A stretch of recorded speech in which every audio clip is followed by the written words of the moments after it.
చూచెనో అది మీకు తెలియజేయుచున్నాము. ఆ జీవము ప్రత్యక్షమాయను. తండ్రి యొద్ద నుండి మాకు ప్రత్యక్షమైన ఆ నిత్య జీవమును మేము చూచి ఆ జీవమును గురించి సాక్ష్యమిచ్చుచు దానిని మీకు తెలియపరచుచున్నాము. మాతో కూడా మీకును సహవాసము కలుగునట్లు మేము చూచిన దానిని వినిన దానిని మీకు తెలియజేయుచున్నాము. మన సహవాసం అయితే తండ్రితో కూడాను ఆయన కుమారుడైన యేసు క్రీస్తుతో కూడాను ఉన్నది. మన సంతోషము పరిపూర్ణమగుటకై మేము ఈ సంగతులను వ్రాయుచున్నాము. దేవుడి పరిశుద్ధ లేఖనాలు మనందరి వినికిడిలో ధ్యానములో దీవించును గాక. చిన్న మాట ప్రార్థన చేసుకుందాం. స్తోత్రమయ్యా, స్తోత్రమయ్యా.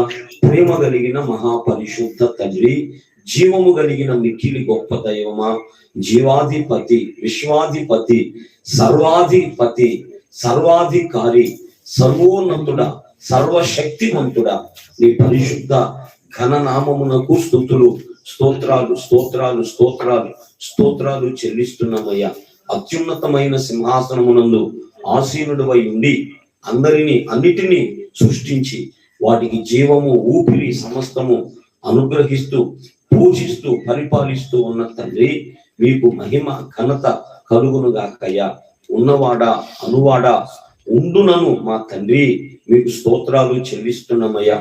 మీ ప్రియ కుమారుడు, మా ప్రియ ప్రభు, మా రక్షకుడైన యేసు ప్రభు పరిశుద్ధ నామమున నీ పరిశుద్ధ సన్నిధిని కలిగి ఉన్న భాగ్యమును మాకు ఇచ్చినందుకు నీకు స్తోత్రమయ్యా. రాత్రి కాలమంతా కాపాడి, నిన్నటి దినమంతా కూడా కాపాడి, నీ ప్రేమలో నీ దయలో మాకు ఇచ్చిన ఈ నూతన దినాన్ని బట్టి, ఈ నవంబర్ 30వ తారీఖును బట్టి అయ్యా, ఈ నెల చివరి దినమును బట్టి నాయనా మీకు స్తుతులు కృతజ్ఞతలు చెల్లిస్తూ ఉన్నాం ప్రభా. ఈ ప్రాతకాల సమయమున ప్రభా నీ పరిశుద్ధ జన్మను అయ్యా జ్ఞాపకం చేసుకుంటూ ఆరాధన కొరకు మేమందరం సమకూడాం ప్రభా. నీకే మహిమ, నీకే ఘనత కలుగును గాక. కొన్ని కీర్తనలు పాడుకున్నాం, మీ ఘనమైన నామాన్ని స్తుతించి ఆరాధించాం. మహిమ మీకు కలుగును గాక, ఘనత మీకు కలుగును గాక, ప్రభావాలు మీకే చెల్లును గాకయ్యా. తండ్రి నీకు స్తోత్రం. ఇప్పుడు నీ వాక్యము వినాలని మేము ఆశిస్తున్నాం, ప్రార్థన చేస్తున్నాం. ఉదయకాలం మాకు అవసరమైన మీ పరిశుద్ధ వాక్యాన్ని, మీ జీవపు వాక్యాన్ని, మీ పరలోకపు మన్నాని, వాక్య ఆహారాన్ని మాకు అనుగ్రహించి మమ్మల్ని ఆశీర్వదించమని ప్రభా మీరు అన్నారు. మనుషుడు రొట్టె వలన కాదు గాని నా మాట వలన బ్రతుకుతారన్నావు ప్రభా. నీ మాటలు మమ్మల్ని బ్రతికిస్తాయి, నీ మాటలు మమ్మల్ని బాగు చేస్తాయి, నీ మాటలు మమ్మల్ని స్థిరపరుస్తాయి, బలపరుస్తాయి తండ్రి. నీ మాటలు చేయలేదంటూ ఏది లేదయ్యా. సమస్తము నీ వాక్యమునకు సాధ్యమే కదా ప్రభా.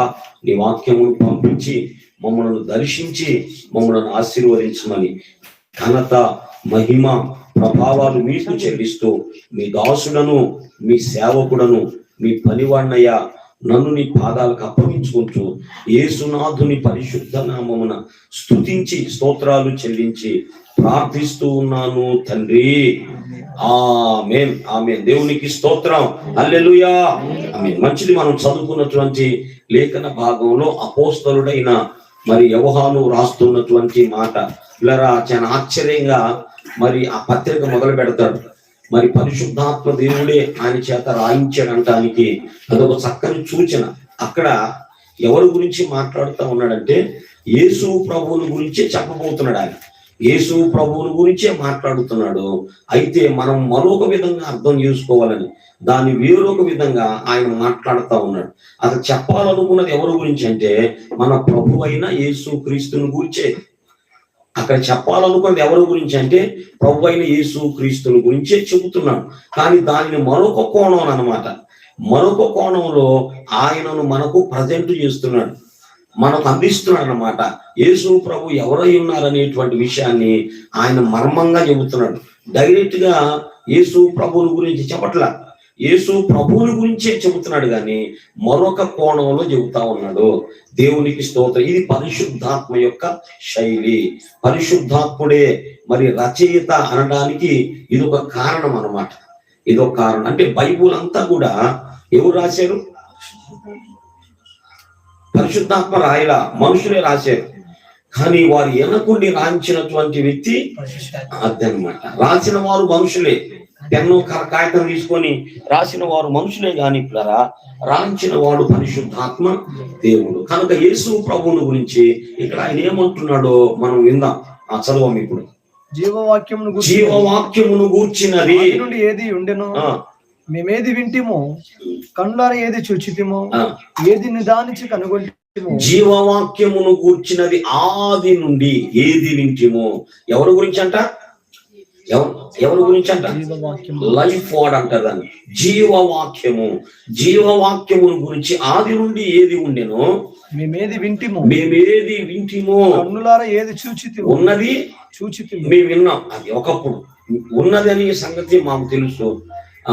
మేము విన్నాం ఆది నుండి ఉండే వాక్యం. అయితే ఆ వాక్యము ఏమైందంట? చదువు. ఆ జీవము ప్రత్యక్షమైంది. ఆది నుండి ఉన్న వాక్యము మేము విన్న వాక్యం. అది ఆది నుండి ఉన్న వాక్యము మేము విన్నటువంటి వాక్యము. అంటే వాక్యం అనేది ఉన్నది, వాక్యం అనేది ఉన్నది. ఆ వాక్యము జీవవాక్యము ఎక్కడుందంట? ఆదిలో ఉన్నది. ఆది అంటే ఇన్ ది బిగినింగ్ అనమాట. అంటే ఏమీ లేక మునిపే ఉన్నదన్నమాట. ఏమీ లేదు, ఎవరు లేరు, అప్పుడే ఆది ఉన్నది. అందుకే యేసు ప్రభు అంటాడు కదా, నేను ఫస్ట్ అండ్ లాస్ట్ అన్నాడు. నేను మొదటి వాడను, నేను కడపటి వాడను, నేను అల్ఫాయు, నేను ఓమేగయు అన్నాడు. కాబట్టి ఆయన ప్రథముడు, ఎవరూ లేరు, ఏమీ లేక మునిపే ఆయన ఉన్నాడు. ఆ ఉన్నటువంటి దేవుని గురించి వీళ్ళు విన్నారు. మేము వింటిని. ఇప్పుడు చదవమ్మా. అది ప్రత్యక్షమైంది. అది ఏ జీవవాక్యాన్ని గురించి మేము విన్నామో ఆ వాక్యము ప్రత్యక్షమైంది. ప్రత్యక్షత అంటే పిల్లరా, ప్రతి అంటే ఎదురు, క్షతులు అంటే కళ్ళు అనమాట. ప్రత్యక్షత అంటే మా కళ్ళ ముందుకు వచ్చింది అన్నమాట. ప్రత్యక్షమైంది. ఆ జీవం ఏమైంది? ప్రత్యక్షమైంది. చదవమ్మా. ఆ జీవము ప్రత్యక్షమైన తండ్రి యొద్ద నుండి మాకు ప్రత్యక్షమైన, తండ్రి యొద్ద నుండి మాకు ప్రత్యక్షమైన నిత్య జీవమును మేము చూచి, ఆ నిత్య జీవమును మేము చూచి, ఆ జీవమును గురించి సాక్ష్యం, ఆ జీవమును గురించి మేము సాక్ష్యము ఇచ్చుచున్నాము. ఆ జీవము ప్రత్యక్షమైంది. తండ్రి యొద్ద నుండి ఆ జీవం ప్రత్యక్షమైంది. దానిని మేము చూచేము. మా చేతులు తాకి చూచిని. ఆ జీవాన్ని వీళ్ళు ఏం చేశారంట? పని చెబుతాడు. మేము ఆ జీవమును చూచితిమి, మేము తాకేము అన్నారు. మేము కనుగొన్నాము, మేము చూచేము, మేము తాకేము, మేము కనుగొన్నాం. అంటే ఎవరిని కనుగొన్నాడంట? జీవమును కనుగొన్నాడు. జీవమే కాదు, నిత్య జీవము అనేటువంటి మాట. నిత్య జీవమును మేము తెలుసుకున్నాము. ఎవరి గురించి మాట్లాడుతున్నాడు అంటే మన ప్రభు అయిన యేసు క్రీస్తుని గురించి మాట్లాడుతున్నాడు. యేసు ప్రభువుకు ఉన్నటువంటి అనేకమైన నామధేయములలో మనకి ఒకటి ఉండేది, రెండు ఉంటాయి కదా. సాధారణంగా అమ్మా నాన్నలు పెట్టినటువంటి పేరు ఒకటి ఉండేది, నిక్నేమ్ కూడా ఒకటి ఉండిద్ది. తన సమాజం పెట్టే పేరు ఒకటి ఉంది. సమాజంలో మనం జీవించడాన్ని బట్టి సమాజం ఒక పేరు పెట్టింది. మన గుడ్ అనేది లేకపోతే బ్యాడ్ అయినా, అది మంచోడమన్న పేరన్నా మనకు కలిగింది. ఏ మంచిదే, చెడ్డోడమన్నా పేరన్నా కలిగింది. అయితే వీళ్ళు పెట్టే పేర్లు ప్రాముఖ్యమైనవి కాదు, దేవుడు పెట్టే పేరే ప్రాముఖ్యమైంది. దేవునికి ఇష్టం. నువ్వు అబ్రాము కాదు, నువ్వు అబ్రహాము అన్న. తర్వాత షారాయి, నువ్వు షారాయి కాదమ్మా, షారా అంటే రాజకుమారి, జనములకు తల్లి అంటాడు అనమాట. సీమోను అంటే సీమోను కాదు, నువ్వు కేఫావి అంటాడు. కేఫా అంటే పేతురు అంటే రాయి, బండ, స్థిరమైనది. దేవుడు ఎవరంటే పేర్లు మార్చేవాడు. బోయనర్గేసులు అని పేరు పెట్టాడు యాకోబు యోహాను. ఉనివేడి వారంటే ఏం లేదు. ఇలాగ దేవుడు పేర్లు మారుస్తాడు. కనుక దేవుని దృష్టిలో మన పేరేంది? దేవుని దృష్టిలో మన పేరు ఎలా పిలుస్తాడు? నువ్వు ఆయన దృష్టిలో ఏ పేరు కలిగి ఉన్నావు అనేది చాలా. మనుషులు నిన్ను ఎలా పిలిచినా కూడా దేవుడి దృష్టిలో ఒక పేరు ఉండితే, ఒక కొత్త పేరు కూడా దేవుడు మనకు భవిష్యత్తులో పెట్టబోతున్నాడు. అది మనకు మాత్రమే తెలిసిన పేరు అంట. ఒక కొత్త పేరుతో దేవుడు మనల్ని పిలుస్తాడు. ఒక రాయిస్తాడు, మనకి తెల్లని రాయిస్తాడంట, వేకువ చుక్కనిస్తాడంట. ఆశ్చర్యం అది. తెల్లని రాయి స్టోన్ అన్నమాట. వేకువ చుక్కని ఇస్తారు. వేకువ చుక్క అంటే చుక్క కాదు. వేకువ చుక్క అంటే ఒక అర్హత కలిగినటువంటి, అధికారం కలిగినటువంటి ఏంజల్స్ అన్నమాట వాళ్ళు. వేకువ చుక్కలు అనే పేరు కలిగినటువంటి నక్షత్రాలు ఉన్నారు. అంటే వాళ్ళు దూతలకున్న మరొక పేరు ఏంటంటే స్టార్స్, నక్షత్రములు అనే పేరు పిల్లరా. మరి నాకు తెలిసి 5-6 ఉన్నాయి.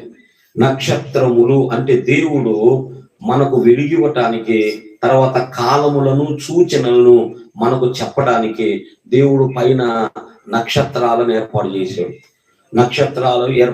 దినములు కార్తెలు కూడా ఆయన ఏర్పాటు చేసి పైన స్టార్స్ అన్ని కూడా పిల్లరా ఒక్కొక్క నెలలోనంట ఒక్కొక్క రూపాన్ని సంతరించుకుంటాయి అంట.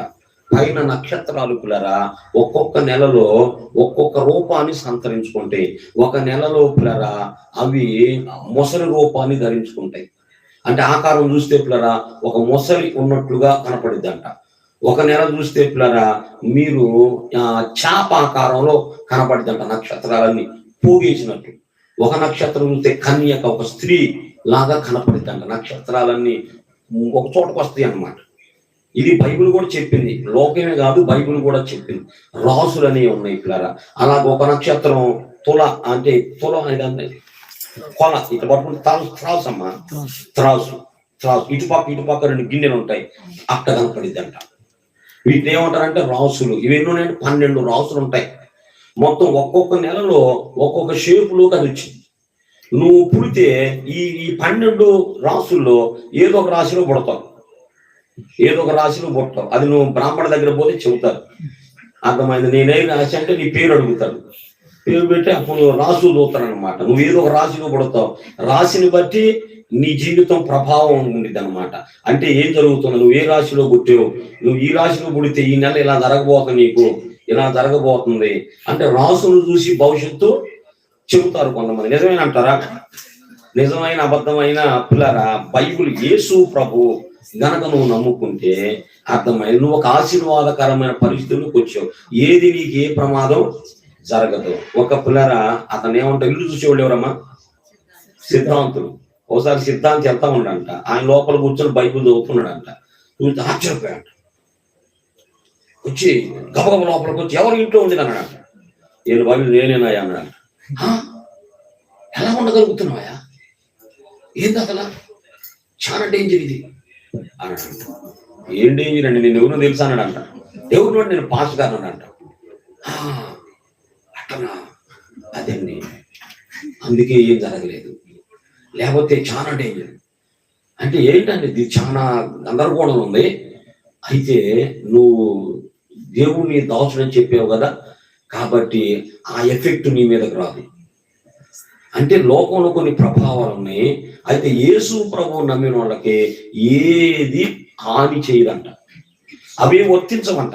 రక్షణ పొందని వాళ్ళకి ఇవన్నీ వర్తిస్తాయి. అర్థమైంది? రక్షణ పొందని వాళ్ళకి వాడు ఎవడో చెప్పాడంట, ఇంటిని మూసేసాడు ఒక ఆయన. ఇల్లు కనపడకుండా, అది ఇల్లు కనపడితే జరిగిందంట. పిచ్చోళ్ళు, అమాయకులు. అర్థమైందా? మళ్ళీ బైబుల్ తీసుకుని బాగా తెడతాడు. తెచ్చుకోవాడా? బైబుల్ ఎందుకు నీ చేతులు? అసలు బైబుల్కు నువ్వు నీ జీవితానికి సంబంధం ఉందా? నాకు పోలే కోపం, ఒక్కోసారి కోపం లోపల అనుకుంటా, అయ్యా నన్ను క్షమించయ్యా, నన్ను క్షమించయ్యా. అర్థమైంది? ఒక నటన, వేషం కదా, వేషం. అది ఒక్కోసారి ఒక అవకాశం వీడిని ఒక్కటి వెయ్యాలయ్యా అనిపించదమ్మా. నాకు ఆ అవకాశం ఇస్తావా? అంత కోపం తెప్పించాడు నాకు. నా ఆత్మీయ జీవితంలో అంత కోపం తెప్పించాడమ్మా. చాలా మంది చేత కొట్టించుకున్నాను, చాలా మందిని కొట్టాను.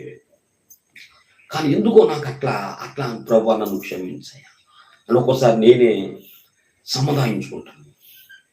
సముదాయించుకుంటా ప్రభు క్షమించయ్యా. అయితే ఒక్కోసారి అడుగుతా, ఒక అవకాశం ఏ ప్రభు? అర్థమైందా? బుద్ధి వచ్చేటట్టుగా, ఆ గర్వం అణిగేటట్టుగా నేను చేస్తానయ్యా అని అవకాశం దేవుడు మనకు ఆయన తీసుకుంటాడు. అది ఇప్పుడు నీ పని కాదు, అది నా పని. నిన్ను ఎవరంటారో, ఏం చేస్తారో, అవమానపరుస్తారు, అదంతా నేను టేకప్ చేసుకుంటాను. నువ్వైతే క్షమించాలి. నువ్వేం చేయాలి? క్షమించాలి, ప్రేమించాలి. కాబట్టి ఎందుకు అలా అంటానంటే, బైబిల్ పట్టుకున్నాం, దానికి మన జీవితానికి ఒక సంబంధం అనేది ఉండాలి. సంబంధం లేకపోతే దేవుడు కోప్పడతాడు. నువ్వు బైబిల్ పట్టుకున్నావు కానీ లోపల ఉన్న దానికి నీ జీవితానికి ఏమన్నా సంబంధం ఉందా? కాబట్టి తెలియక ప్రభు నాకు ఈ విషయాలు తెలియదంటే అది వేరు. తెలిసి మనం అలా ఇప్పుడు కూడా చేయాలి. ఇలా చెప్పాడు దేవుడు, దాన్ని ఇలా చేయాలి. నేనేం చెబుతున్నానంటే ఇవన్నీ కూడా ఉన్నవి కానీ పిల్లరా, ఇంకా చాలా సాక్ష్యాలు విన్నాను. కొంతమంది పిల్లల మంత్రాలు దేవుని సేవకుల మీద ప్రయోగిస్తున్నారు. అర్థమైన ఆ వెలుపల కూర్చొని అక్కడ వచ్చినట్టు అక్కడ లోపల పోవటం జరుగుతుంది. దైవ సేవకులే వాక్యం చెబుతున్నారు. వీడు ఇరుపల కూర్చొని ఆయన మీద మంత్రాలు చదువుతున్నాడు. అవి పోయినట్టు పోయి మళ్ళా రెట్నొచ్చి వీడి దగ్గరికి వస్తున్నాయి. ఏది అంటే అతని మీద మేము పని చేయలేకపోతున్నాం.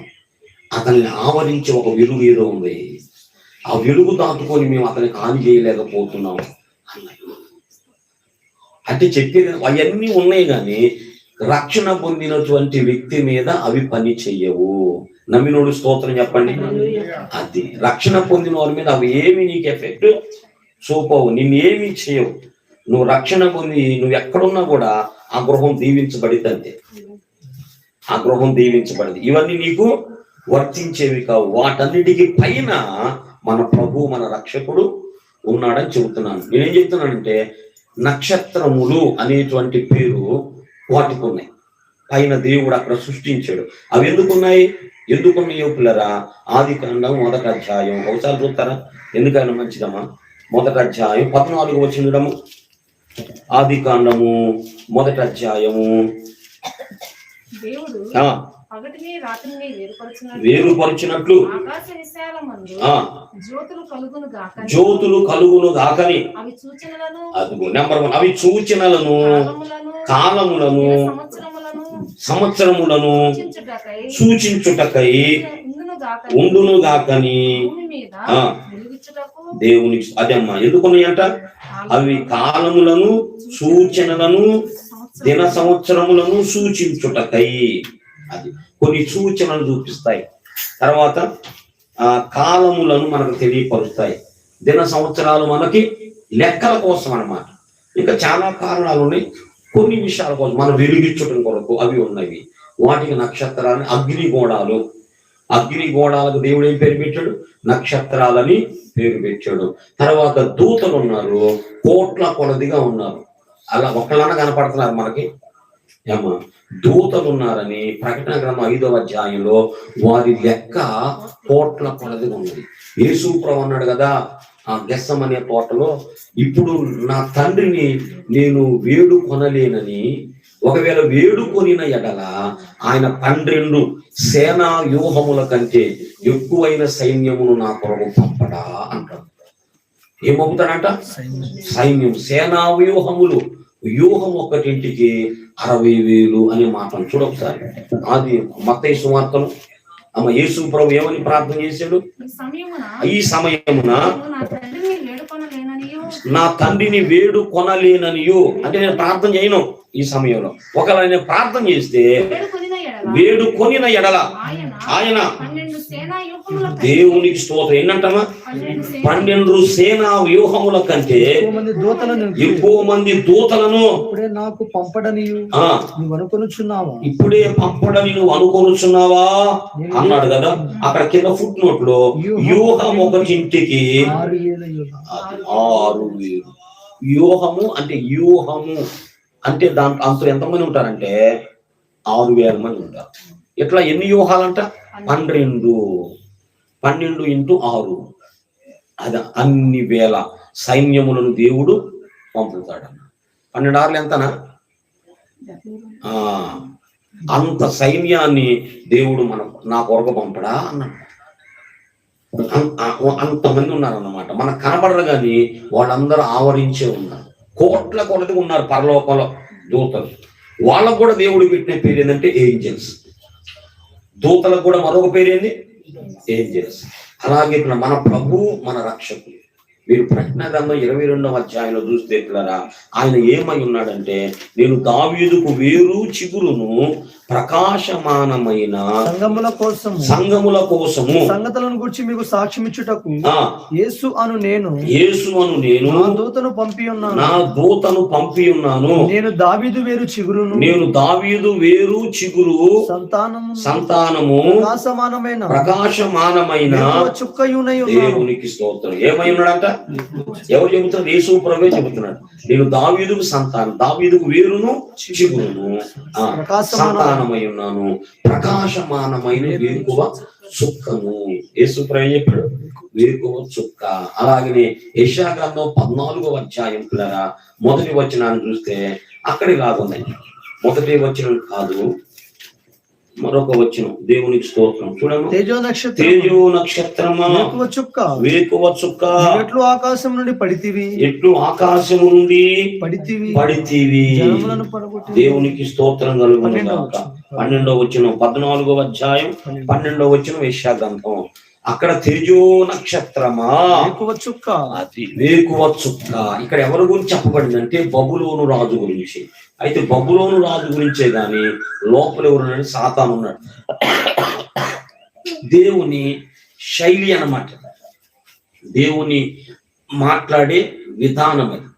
పైకి పిల్లరా ఒక వ్యక్తితో మాట్లాడుతున్నట్టు ఉంటాడు, లోపల మరో వ్యక్తితో మాట్లాడతాడు.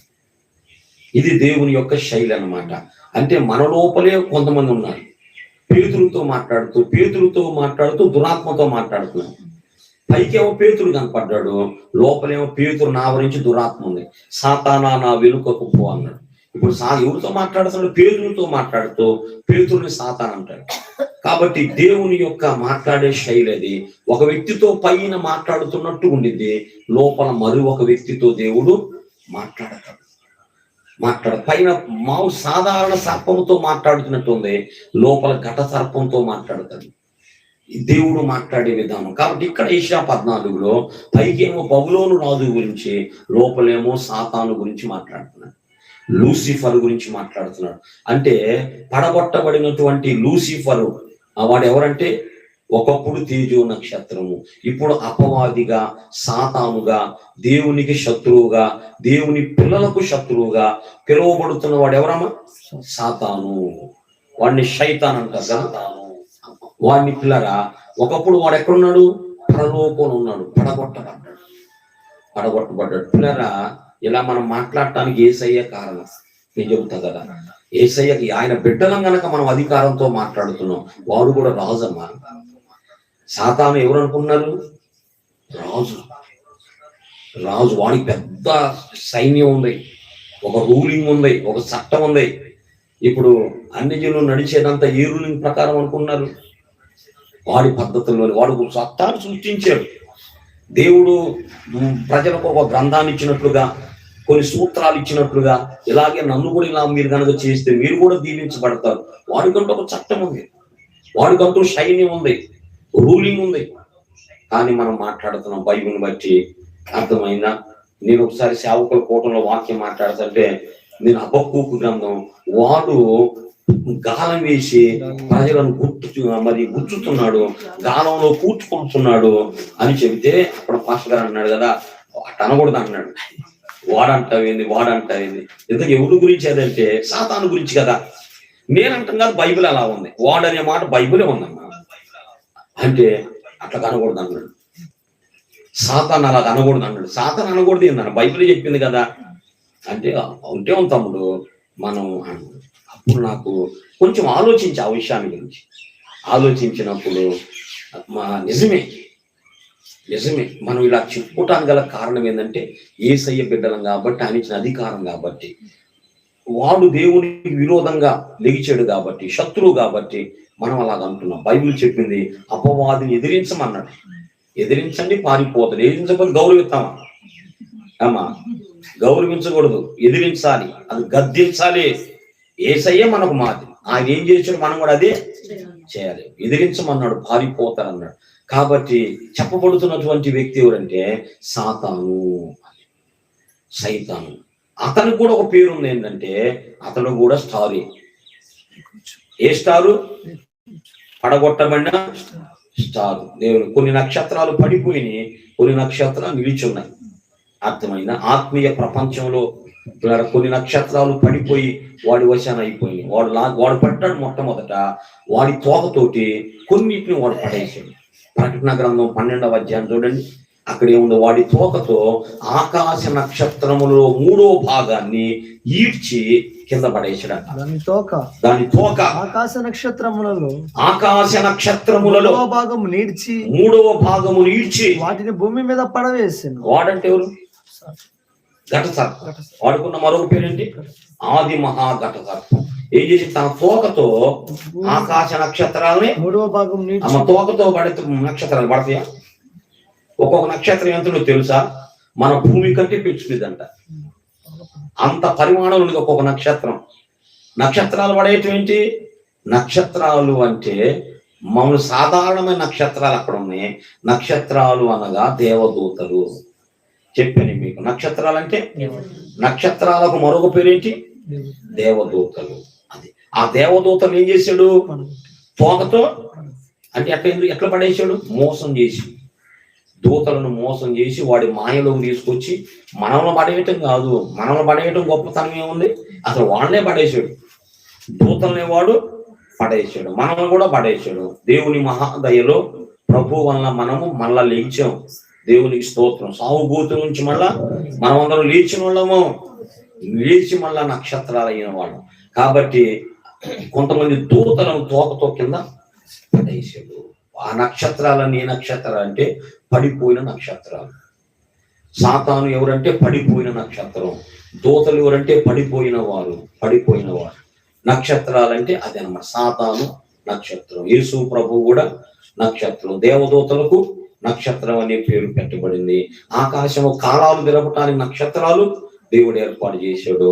పిల్లరా, 3వది పిల్లరా, మనం ఎవరమంటే ఫిలిప్పీ పత్రిక 2వ అధ్యాయము 16-17 వచనాలు కనుక మీరు చూస్తే అక్కడ ఈ మాట చెప్పాడమ్మా. అక్కడ నాకు చెప్పబడింది, మూర్ఖమైన వక్ర జనము మధ్య నుండి అట్టి జనము మధ్యను జీవవాక్యమును చేతబట్టుకొని లోకమందు జ్యోతుల వలె కనబడుచున్నారు. దేవుని స్తోత్రం. లోకమందు జ్యోతుల వలె కనబడుచున్నారు. ఎవరంట? విశ్వాసులు. ఎవరైతే యేసు ప్రభుని సొంత రక్షకునిగా అంగీకరించి జన్మ కర్మ పాపాల కోసం బాప్తిస్మాన్ని తీసుకొని నూతన సృష్టిగా మార్చబడి సంఘంలో ఎవరైతే చేర్చబడ్డారో వారికి ఏం పేరు పెట్టాడు? నక్షత్రము. మనందరి పేర్లు నక్షత్రాలు. నేను ఒక నక్షత్రం, నువ్వు ఒక నక్షత్రం. మనమందరము దేవుని కొరకు ప్రకాశించే నక్షత్రాము. అలాగే దానియేలు గ్రంథం 12వ అధ్యాయంలో నీతి మార్గము బుద్ధిమంతులైతే ఆకాశ మండలంలోని జ్యోతులను పోలిన వారై ప్రకాశించెదరు. నీతి మార్గం అనుసరించి నడుచుకున్నట్లు ఎవరు అనేకులను త్రిప్పుదురో నక్షత్రము వలె వారు నక్షత్రము వలె నిరంతరమును ప్రకాశించెదరు. దేవునికి స్తోత్రం. నిరంతరము ప్రకాశించెదరు. నక్షత్రములు అనేది విశ్వాసులమైన మనకు పెట్టిన పేరు. దేవునికి స్తోత్రం. కాబట్టి ఇన్ని విధాలైనటువంటి నక్షత్రాలు మనం బైబిల్ గ్రంథంలో చూస్తాం. చెప్పండి, నక్షత్రాలు అంటే మొట్టమొదట దేవుడు మనకు వెలుగివ్వటానికి, కొన్ని సూచనలు చూపించడానికి, కాలములను మనకు చెప్పడానికి దేవుడు సృష్టించిన అగ్నిగోళాలు నక్షత్రాలు. అలాగనే దేవుడు దూతలను మనకంటే ముందుగానే దూతలను సృష్టించాడు. వాళ్ళ లెక్క కోట్ల కొలదిగా ఉందంట. కోట్ల కొలది దేవదూతలు ఉన్నారు. మనకు ఒక్కళ్ళ ఇద్దరన్నా కనపడరేంటి? అర్థమంది ఏమో. ఒక్కోసారి వాళ్ళుగా కనపడరు, వాళ్ళు ఒక్కోసారి మానవులుగా కనపడతారు. మానవులుగా ఎవరో వచ్చి హఠాత్తుగా ఆదుకున్న వాళ్ళుగా కనపడతారు. ఆత్మలో పిల్లరా నడవాలి. మనం ఆత్మీయంగా నడిచినప్పుడు అనుభవం కూడా మనకు వచ్చింది. అది మనం లోకానికి వేరైపోయి మనం నిజంగా పిచ్చి పెట్టు వాళ్ళంగా ఆత్మీయ ప్రపంచంలో మన లోకం మనకి ఏది పట్టదు. అర్థం ఏదో పని చేసుకుంటాం, అర్థమైన మనం వస్తాం, మన పరిస్థితి అంతా వేరు. నేను చెప్పిన 3 పనులు, దేవుని పిల్లలకు ఉండవలసిన పనులు 3 ఒకటి నీ ఇంటి పని, అర్థమైందా? ఇండ్లకు చక్కబెట్టుకో, ఫ్యామిలీని బాగా చూసుకో. రెండవది ఏదైనా ఒక వ్యాపారం, ఉద్యోగమో ఏదో ఒకటి ఉండాలి, హ్యాండ్ వర్క్. ఆ పని ఒకటి. మూడో పని ఏంది? దేవుడు. అది మూడు. నువ్వు కనపడితే 3 స్థలాల్లో కనపడాలి. ఇంట్లో కనపడాలి, లేకపోతే పని స్థలంలో కనపడాలి, లేకపోతే ఎక్కడ కనపడాలి? దేవుని సన్నిధిలో కనపడాలి. అర్థమైన? వేరొక పొలంలో మనం కనపడకూడదు. అర్థమైన? దేవుని పొలంలోనే మనం క్షేమంగా మనం ఉండగలుగుతాం. దేవునికి స్తోత్రం. కాబట్టి ఏం చెబుతున్నాను? నక్షత్రాలంటే దేవదూతలు. నక్షత్రం అనగా యేసు ప్రభు కూడా ఆ పేరు పెట్టబడింది. యేసు ప్రభు కూడా ఒక నక్షత్రం. ఇప్పుడు మనందరి శత్రు సాతాను కూడా ఒక నక్షత్రం. అలాగనే ఎవరైతే యేసు ప్రభుని సొంత రక్షకునిగా అంగీకరించి విశ్వసించారో వారికి కూడా పెట్టబడిన పేరు ఏంటంటే నక్షత్రాలు. మనం అందరం ఎవరు చెప్పండి? నడిచే నక్షత్రాలము, మాట్లాడే నక్షత్రాలము. అవి మాట్లాడుకున్న మౌనంగా వాటి విషయం చెబుతాయి మనకి. కానీ ఈ నక్షత్రాలు చూచే నక్షత్రాలు, మాట్లాడే నక్షత్రాలు, నడిచే నక్షత్రాలు ఎవరంటే విశ్వాసులు, భక్తులు. దేవుని స్తోత్రం. మనం ఎలా ఉండాలంటే జీవవాక్యాన్ని పట్టుకొని లోకంలో మనం జ్యోతులుగా, అది జీవవాక్యాన్ని పట్టుకున్నాం. ఎందుకంట? లోకానికి విషయాలన్నీ చెప్పాలి, ప్రకాశించాలి. మనం బైబిల్ పట్టుకొని ఆనాడు జ్ఞానులకు మార్గం చూపించింది కదా నక్షత్రం. జ్ఞానులకి ఏం చూపించింది? వారికి ముందుగా నడుచుచు, అది దేవునికి ముందుగా నడుచుచు రక్షకుని గురించి మనం పరిచయం చేయాలి.